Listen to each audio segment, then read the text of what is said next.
और मुकेश अंबानी और रतन टाटा दोनों की अमीरी के चर्चे किसने नहीं सुने। मतलब जहां हस्बैंड एक फूल का खर्चा नहीं करते, वहीं मुकेश अंबानी ने एक नहीं 3 बार अपनी वाइफ को करोड़ों की प्राइवेट जेट गिफ्ट की है। पर प्राइवेट जेट, लग्जरी कार्स और अंटीलिया के मालिक अंबानी के पास सिर्फ 6 कंपनियां हैं। लेकिन रतन टाटा की बात करें तो ये रहते तो बस इत्तू से बंगले में, पर इनके पास 135 से ज्यादा कंपनियां हैं। तो अब बताओ 6 वर्सेस 135 किसकी जेब भारी होगी? वेल, इसका जवाब शायद ही है किसी के पास, पर अगर मेरा वीडियो देखा तो क्या पता आप खुद ही दे दें इसका जवाब। और वैसे तो आज एशिया के सबसे अमीर इंसान का टाइटल मुकेश अंबानी के पास है, पर अगर रतन टाटा अपनी पूरी दौलत अपने हाथों में ले ले तो वो भी बन सकते हैं एशिया के सबसे अमीर इंसान। लेकिन आखिर वो ऐसा कर क्यों नहीं रहे? तो चलिए आपके सवालों का जवाब जानने के लिए शुरू करते हैं हमारा इन बिजनेसमैन का पैसे और शो ऑफ से भरा ये सफर। मुकेश अंबानी वर्सेस रतन टाटा, किसका शो ऑफ है ज्यादा? नंबर 1, ऐसी थी दोनों की कंपनीज की शुरुआत।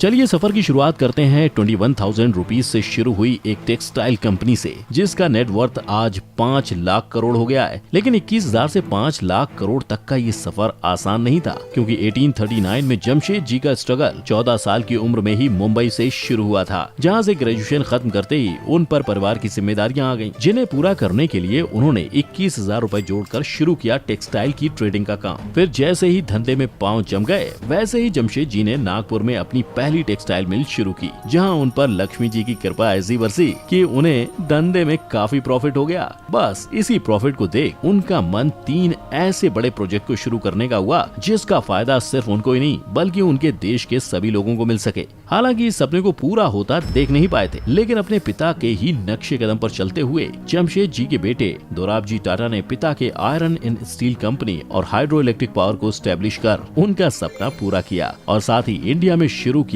पहला इंडियन इंस्टीट्यूट ऑफ साइंस। लेकिन दोस्तों, इसे वक्त का सितम कह लो या उम्र का एक पड़ाव, जल्द ही इनका भी देहांत हो गया, जिसके बाद 1938 में टाटा ग्रुप की जिम्मेदारी जहांगीर रतन जी दादा भाई टाटा ने ली, और पुरानी 14 कंपनियों को चलाते हुए उन्होंने टाटा ग्रुप की कंपनीज का आंकड़ा 95 कर दिया था। और इतना ही नहीं, इसके साथ ही JRD टाटा ने इंडिया की पहली एयरलाइन टाटा एयरलाइन की भी शुरुआत की, जिसके बाद उसे गवर्नमेंट ने अपने अंडर लेते हुए उसका नाम एयर इंडिया कर दिया। पर इन सब के बाद 3 पीढ़ियों के नाम और काम को आगे बढ़ाने की जिम्मेदारी मिली रतन नवल टाटा को, जिन्होंने उसे बखूबी निभाते हुए टाटा इंडस्ट्रीज का नाम आज ग्लोबली ऐसा फेमस कर दिया है कि बच्चा बच्चा टाटा के बारे में जानता है और टाटा के साथ काम जरूर करना चाहता है। तभी तो कंपनी का नेटवर्थ आज 5 लाख करोड़ तक जा पहुंचा है। और अब बात करते हैं उस इंसान की जिसकी एक गाड़ी की कीमत में नॉर्मल इंसान बंगला बना लेता है। और सिर्फ इतना ही नहीं, इन्होंने 6 फ्लोर की जो बड़ी पार्किंग अपने घर में बनवाई है ना, इतनी बड़ी बड़ी बिल्डिंग्स में आधे से ज्यादा मुंबई की पॉपुलेशन रहती है। यहाँ आपका गैस बिल्कुल सही है, मैं बात कर रहा हूँ अंबानी की, जिनके हाथ में कोई सोने का कटोरा नहीं था। और हमारे ही पापा की तरह धीरूभाई अंबानी ने भी कड़ी मेहनत और सैलरी में मिलने वाले सिल्वर कॉइन्स को जमा कर करके अपना बिजनेस शुरू किया था। मतलब पैसे जमा होने पर वो विदेश की नौकरी को छोड़कर मुंबई की एक चौल में रहने आ गए, और जैसे तैसे बहुत संघर्ष और मेहनत के बाद धीरूभाई अंबानी ने रिलायंस कमर्शियल कॉर्पोरेशन को शुरू किया, जो मसालों और यार्न्स में ट्रेड करता था। और जैसे ही मसालों और यार्न के धंधे में वो सेट हो गए, वैसे ही उन्होंने विमल नाम से अपने कपड़ों का बिजनेस भी शुरू कर दिया। पर विमल लोगों को लुभाने में फेल हुआ, इसलिए उसको कस्टमर्स का अच्छा रिस्पांस नहीं मिला, जिसके बाद उसके स्टॉक में लोगों से इन्वेस्ट करवाने और उसके स्टॉक को बेचने का काम भी खुद धीरूभाई अंबानी को करना पड़ा। लेकिन अपने आप में ये काफी बड़ी बात है कि जिस टाइम लोग इन्वेस्ट जानते नहीं थे, उस टाइम धीरूभाई अंबानी ने विमल के IPO में लोगों से इन्वेस्ट करवाया था, और ऐसी इन्वेस्टमेंट करवाई थी जिसका फायदा कंपनी और इन्वेस्टर्स दोनों को भरपूर हुआ। और कुछ ही सालों में 70 करोड़ के रेवेन्यू वाले रिलायंस का रेवेन्यू 2002 में 75,000 करोड़ हो गया था। इस रेवेन्यू और बिजनेस में मिल रहे सक्सेस के चलते रिलायंस इंडस्ट्रीज का नाम फॉर्च्यून 500 में शामिल हुआ था। लेकिन शायद धीरूभाई के हिस्से में ही इतनी ही सक्सेस थी, इसीलिए तो उसी साल खराब तबीयत की वजह से उनकी डेथ हो गई। और उनकी मौत के बाद उनके पूरे बिजनेस को उनके दोनों बेटे मुकेश और अनिल अंबानी के बीच डिवाइड कर दिया गया। पर दोनों भाइयों के बिजनेस का तरीका काफी अलग था, इसीलिए जहां एक भाई कोर्ट में खुद गवाही दे रहा है कि उसकी नेटवर्थ 0 हो गई है, वहीं मुकेश अंबानी का नेटवर्थ 7,930 करोड़ डॉलर हो गया है। नंबर 2, किसका पैसा है ज्यादा जिससे होता है उसका फायदा? चलिए अब बात करते हैं इनके आज की यानी कि दोनों के पैसों की, क्योंकि ये सारी लड़ाई उसी की तो है। पर क्या आप जानते हैं 88 मिलियन के नेटवर्थ वाले मुकेश अंबानी रिलायंस रिटेल, रिलायंस पेट्रोलियम और रिलायंस जियो जैसी कई कंपनीज के मालिक हैं, परंतु वहीं 135 से ज्यादा कंपनीज की सब्सिडरीज होते हुए भी रतन टाटा का नेटवर्थ हमेशा अंबानी से कम रहा है और कभी कागजों पर दिखाई भी नहीं दिया है। पर आखिर क्यों? तो आइए जानते हैं।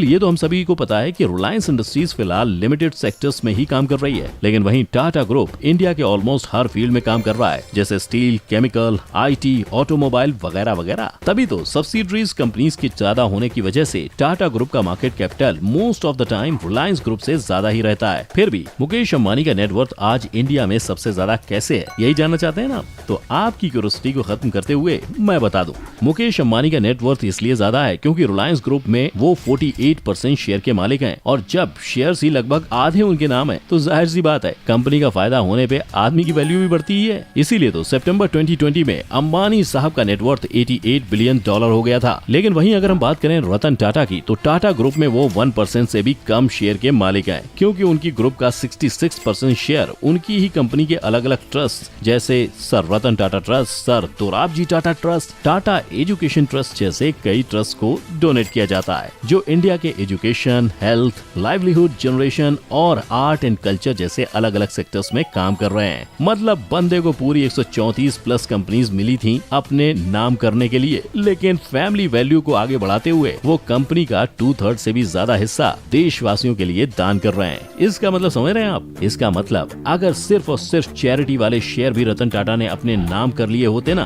तो शायद आज वो न सिर्फ इंडिया के बल्कि पूरे एशिया के सबसे अमीर आदमी होते। लेकिन दोस्तों, कहीं इसका ये मतलब तो नहीं कि मुकेश अंबानी सिर्फ पेपर्स पर अमीर है, जबकि जेन्युइन पैसा रतन टाटा के पास है? ये तो सोचने वाली बात है। नंबर 3, जैसे खर्चे वैसे चर्चे।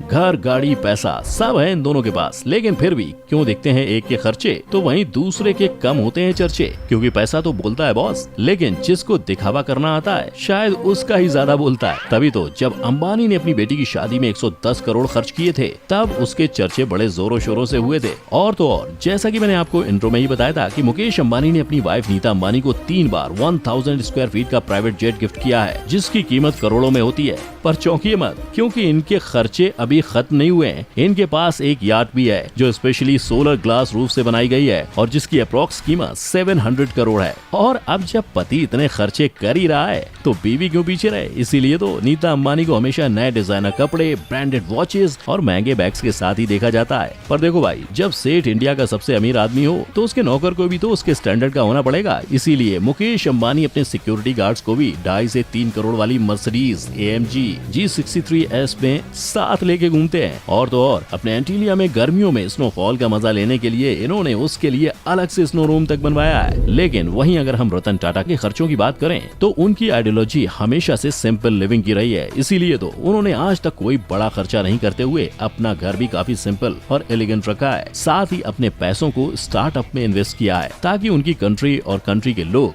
दोनों आगे बढ़ सकें। फिर इसके अलावा उनका टाटा हेल्थ केयर खुद को एक्सपेंड करते हुए अब इंडिया के 25 स्टेट्स और यूनियन टेरिटरीज में फैल गया है। और अब तो टाटा ग्रुप अपनी कंपनीज की ही तरह सोशल वर्क के हर फील्ड में अपने पैर पसारने लगी है। फिर चाहे वो वाटर सैनिटेशन हो या स्पोर्ट्स या फिर डिजास्टर मैनेजमेंट, माइग्रेशन या सोशल जस्टिस ही क्यों ना हो, पर जिस तरह से टाटा ग्रुप लोगों के लिए बिना किसी पब्लिसिटी के काम कर रहा है, उससे तो ये साफ दिख रहा है कि इनकी वैल्यू और इथिक्स इनके लिए कितने इम्पोर्टेंट है। क्योंकि एक बिजनेसमैन जहां अगर एक गुलाब भी खरीद लेता है तो उसकी हवा उड़ने लगती है, मतलब उसकी न्यूज बन जाती है। वहीं दूसरा बिजनेसमैन ऐसा है जिसके पास किसी चीज की कमी नहीं है, लेकिन फिर भी वो सोशल वर्क में इतने आगे पहुंच गए हैं जिसका शायद किसी को पता ही नहीं है। और इसकी वजह है उनका खुद ये सब काम छुप छुप के करना। पर अब आप ही बताइए, इन दोनों बिजनेसमैन ने एक जैसी मेहनत कर अपने आप को, अपनी कंपनी को इतने आगे पहुँचाया, लेकिन फिर भी एक इंसान दुनिया की नजरों से खुद को बचाते हुए सारे काम कर रहा है, तो वहीं दूसरे का छोटे से छोटा खर्चा भी लाइमलाइट में आ जाता है। तो क्या ऐसे में अपने खर्चे का चर्चा करना वाकई में जरूरी है? क्या लगता है आपको?